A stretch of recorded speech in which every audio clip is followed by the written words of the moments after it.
नमस्कार, मैं प्रांशी राठौर और आप देख रहे हैं नेक्स्ट 9 न्यूज। इस वक्त राजस्थान के सियासी संकट पर हर किसी की नजरें टिकी हुई हैं कि आखिरकार साल 2023 में जब विधानसभा चुनाव होंगे तो इन विधानसभा चुनाव में कांग्रेस की तरफ से सीएम पद की दावेदारी के लिए किसे आगे किया जाएगा।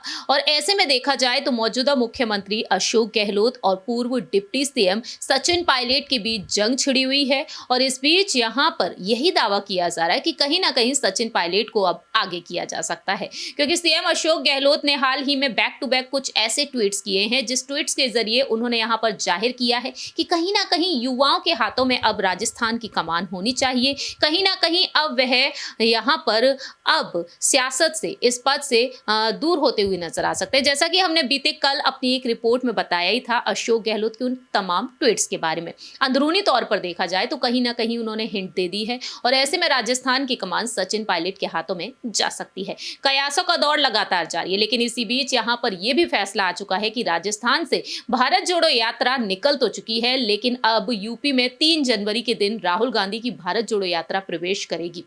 और 3 जनवरी से पहले अब कांग्रेस अध्यक्ष मल्लिकार्जुन खड़गे आलाकमान सोनिया गांधी से मुलाकात करके इस सियासी संकट पर फैसला ले सकते हैं, अपना फैसला सुना सकते हैं। और दूसरी ही तरफ यहां पर नए प्रभारी जयपुर पहुंच चुके हैं और यहां पर 2 दिनों तक वह मीटिंग्स लेते हुए नजर आएंगे। हम बात कर रहे हैं सुखजिंदर सिंह रंधावा के बारे में। इस सियासी संकट पर जल्द से जल्द वह भी अपनी राय रखते हुए नजर आ सकते हैं, क्योंकि पायलट के लिए उन्होंने कहा कि उनमें नया जोश और जुनून है और ऐसे में पायलट कहीं ना कहीं राजस्थान की कमान को बखूबी संभाल सकते हैं। लेकिन इसी बीच यहां पर अटकलें ये भी हैं कि यहां पर विधानसभा अध्यक्ष सीपी जोशी जब तक 91 विधायकों पर अपना फैसला नहीं सुना देंगे तब तक यहां पर यह सियासी संकट जारी रह सकता है, क्योंकि मालूम हो 25 सितंबर के दिन गहलोत गुट के 92 विधायकों ने इस्तीफा सौंप दिया सीपी जोशी को, जब विधायक दल की बैठक बुलाई गई थी और उस बैठक में वह शामिल नहीं हुए और उन्होंने ये कहते हुए इस्तीफा दे दिया कि सीएम पद पर पायलट को स्वीकार नहीं कर सकते, क्योंकि साल 2020 में उनके बगावती सुर देखने को मिले थे।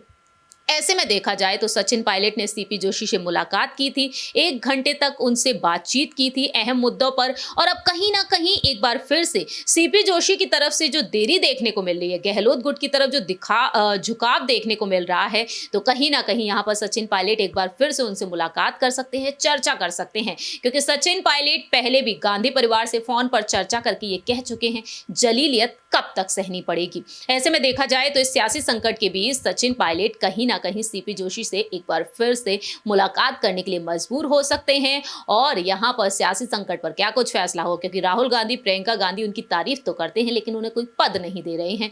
इस पर सभी की नजरें टिकी हुई है। देखना दिलचस्प होगा कि सीपी जोशी के क्या कुछ अहम फैसले होंगे, क्योंकि ये मामला हाईकोर्ट तक पहुंचा और हाईकोर्ट ने यहाँ पर सीपी जोशी को नोटिस भेज दिया कि इस पर फैसला ले। अब इंतजार है खड़गे और सोनिया गांधी के फैसलों का। हमारी इस रिपोर्ट में इतना ही। बाकी की तमाम अपडेट्स के लिए आप देखते रहिए नेक्स्ट 9 न्यूज।